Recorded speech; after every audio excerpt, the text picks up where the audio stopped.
This is our second lecture, and this will be mainly on microeconomics and macroeconomics. Difference between this microeconomics and macroeconomics.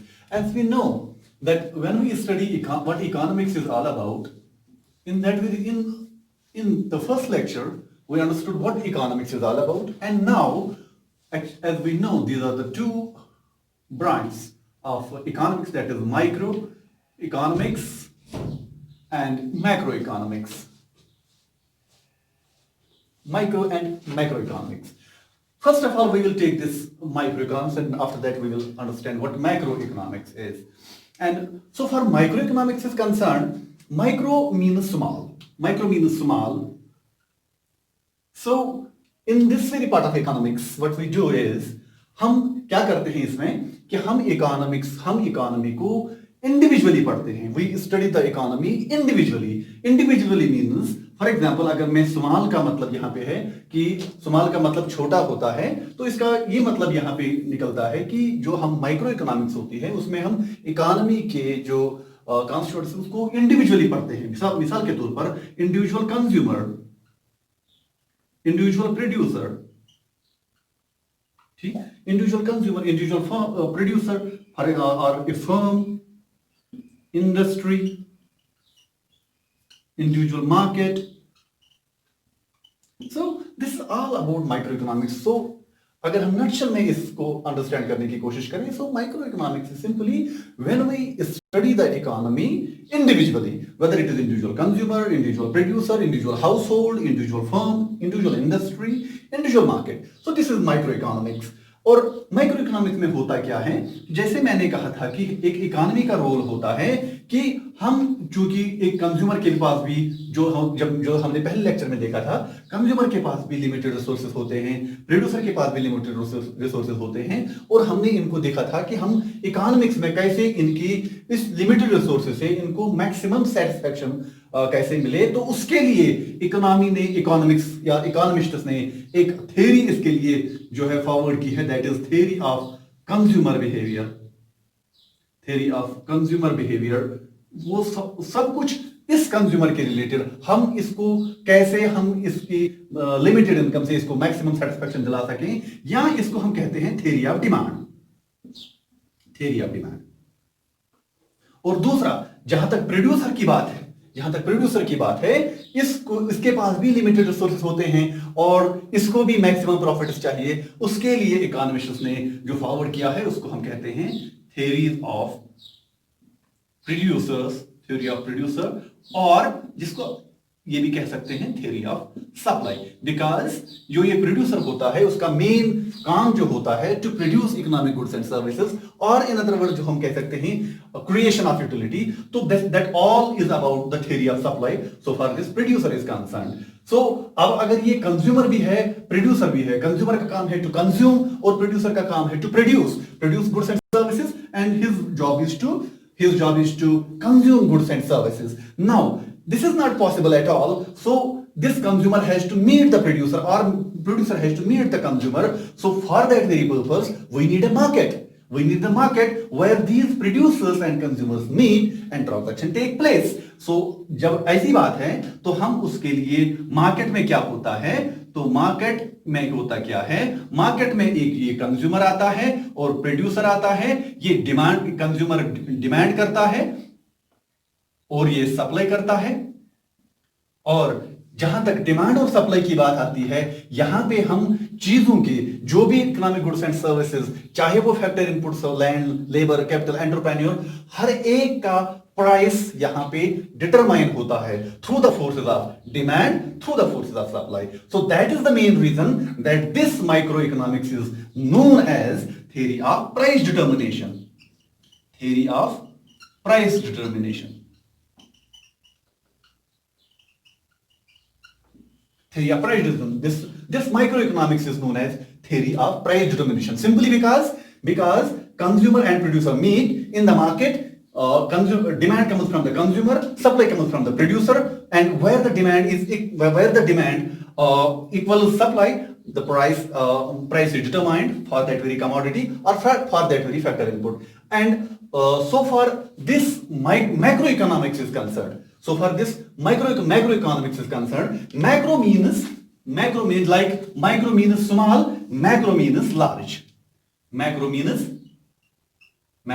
large. So यहां पे होता क्या है, अगर हम इसको aside कर दें, so this macro means large. Where or macroeconomics is that branch of economics where we study economy as a whole, economy as a whole, or in other words, where we study the economy in aggregates. मिसाल के तौर पर जैसे हमने यहां पे पढ़ा था इंडिविजुअल कंज्यूमर या हमने पढ़ा था डिमांड, यहां पे हम पढ़ेंगे एग्रीगेट डिमांड, और यहां पे पढ़ी थी हमने सप्लाई, यहां पे हम पढ़ेंगे एग्रीगेट सप्लाई। ना सिर्फ इतना, बल्कि हम यहां से प्राइस लेवल पढ़ा था हमने, यहां पे हम एग्रीगेट प्राइस लेवल पढ़ेंगे।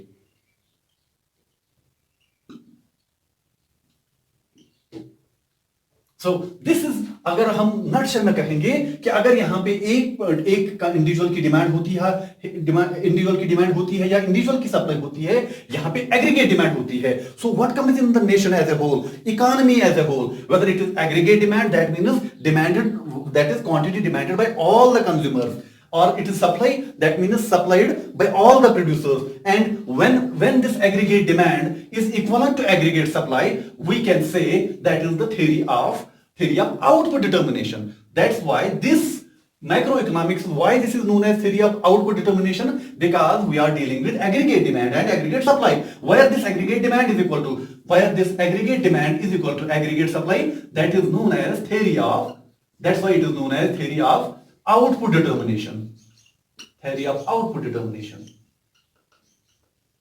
Because here we just determine what is the level of total output in the economy. And not only this, so this macroeconomics also, first of all, we saw that it deals with theory of output determination or theory of equilibrium in the output. Second, it deals with if this aggregate demand is equal to aggregate supply, we know that there is equilibrium. So this is not, जो कि possible नहीं है हर बार कि aggregate demand equal होगा aggregate supply. So another point will be, if aggregate demand is not equal to aggregate supply, if it is not equal to aggregate supply, it may be greater than or it may be less than aggregate supply. If aggregate demand is greater than aggregate supply, that means we are demanding more, supplying less. That will lead to increase in price level in the economy. That we can say there will be inflationary pressures or inflation in the economy, or जिसे हम कहते हैं inflation gap in the economy. And second case is if aggregate supply is greater than aggregate demand. So होगा क्या कि हमारे पास supply भी ज्यादा है और डिमांड कम है. That will lead to decrease in price, or in other words there will be deflationary gap. So यहां पे हमने समझा, एक जब ये एग्रीगेट डिमांड होता है इक्वल टू एग्रीगेट सप्लाई, दूसरा हमने देखा when aggregate demand is not equal to aggregate supply, तो ये होता है कि जब डिसइक्विलिब्रियम हो. ये तो इक्विलिब्रियम की बात है, डिसइक्विलिब्रियम. अगर ये डिसइक्विलिब्रियम है तो तीसरा पॉइंट इसका बनता है, क्या बनता है? Theory of correcting disequilibrium. अब चूंकि हमें पहले अगर इक्विलिब्रियम है दैट्स ओके. सेकंड में हमने देखा कि नहीं, इक्विलिब्रियम हर बार नहीं होता है. अगर इक्विलिब्रियम नहीं होता है तो क्या होता है? There is disequilibrium. So theory of correcting disequilibrium, हमने क्या देखा कि जब हमारा एडी होता है equal to AS, that means aggregate demand is equal to aggregate supply, वो होता है थ्योरी ऑफ इक्विलिब्रियम और थ्योरी ऑफ आउटपुट डिटरमिनेशन और एम्प्लॉयमेंट. अब दूसरा केस मैंने बताया कि जब aggregate demand equal to aggregate supply नहीं होती है तो उस टाइम क्या होता है? Either aggregate demand is equal to aggregate supply, either aggregate demand is greater than aggregate supply, और aggregate demand is less than aggregate supply. Sorry, aggregate supply is greater than aggregate demand. Sorry, यहां पे मैं क्या कहा था कि aggregate supply जो है greater than aggregate demand. If that is the case, होगा क्या?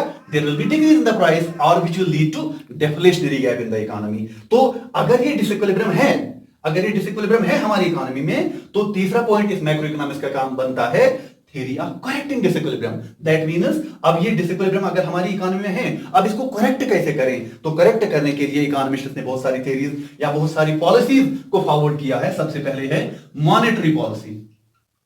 मॉनेटरी पॉलिसी, तो मॉनेटरी पॉलिसी. दूसरा होती है फिस्कल पॉलिसी. तीसरी होती है एक होती है मॉनेटरी पॉलिसी, दूसरी होती है फिस्कल पॉलिसी. मॉनेटरी पॉलिसी किससे रिलेटेड होती है? जैसे कि हमने देखा जो मनी सप्लाई होती है, मनी सप्लाई किसके अंडर होती है? जो मॉनेटरी अथॉरिटी होती है, उस मनी सप्लाई को चेंज करने के साथ साथ ये डिसइक्विलिब्रियम हम करेक्ट कर सकते हैं. वो हम आगे की वीडियो में हमको आपको डिटेल में बताएंगे how this money supply is changed which brings equilibrium if there is disequilibrium in the economy. And same is the case with fiscal policy. Fiscal policy में क्या होता है? एक तो होता है, इसमें आ जाता है taxation by the government as well as government expenditure. How this taxation and how this government expenditure brings what? Brings equilibrium in the economy. So that's the third point of macroeconomics. अगर हम इसी को एक नक्शल में बोलें, अगर हम इसी को एक मिनट में मैं इसको कंक्लूड करता हूं कि इकोनॉमिक्स के दो हिस्से होते हैं. One is micro economics, second is macro economics. Micro economics is that very part of economics which deals with the economy individually, जहां पे हम कंज्यूमर बिहेवियर पढ़ते हैं, प्रोड्यूसर बिहेवियर पढ़ते हैं, या हम ये कहते हैं कि डिमांड और सप्लाई पढ़ते हैं. जिस डिमांड और सप्लाई की वजह से हम प्राइस डिटरमाइन करते हैं, उसी की वजह से इसका नाम होता है थ्योरी ऑफ प्राइस डिटरमिनेशन. और as compare to this macro economics is another part of economics which macro means large or in which we study economy as a whole. और जब हम इकोनॉमी एज ए होल पढ़ते हैं तो वहां पे जब हमने यहाँ पे डिमांड पढ़ी थी, इंडिविजुअल डिमांड पढ़ी थी और इंडिविजुअल सप्लाई पढ़ी थी, इसके मुकाबले यहाँ पे एग्रीगेट डिमांड है, एग्रीगेट सप्लाई है और एग्रीगेट प्राइस लेवल है. और जब ये aggregate demand aggregate price level के बराबर होती है तो हमारे यहाँ पे इक्विलिब्रियम होता है. तो जिसकी वजह से हम आउटपुट डिटर्मिनेशन करते हैं या एम्प्लॉयमेंट डिटर्मिनेशन करते हैं. थ्योरी उसको कहते हैं theory of output and employment determination, और इन शॉर्ट इसको कहते हैं थ्योरी ऑफ इक्विलिब्रियम. अब चूंकि हर बार it's not possible that this aggregate demand is equal to aggregate supply, उसके लिए हमने क्या करते हैं कि either aggregate demand will be greater than aggregate supply or aggregate supply will be greater than aggregate demand. If aggregate demand is greater than aggregate supply, that will lead to increase in price, which will lead to inflationary gap in the economy. And here, if aggregate supply is greater than aggregate demand, which will lead to decrease in price and hence deflationary gap. And third and most important point, that is theory of correcting disequilibrium. Theory of correcting disequilibrium के लिए policy जो forward की है, one is monetary policy that is related to money supply, and second is fiscal policy which is related to taxation and government expenditure. And how these correct this disequilibrium, which you will study in the forthcoming lectures. Till then, take care.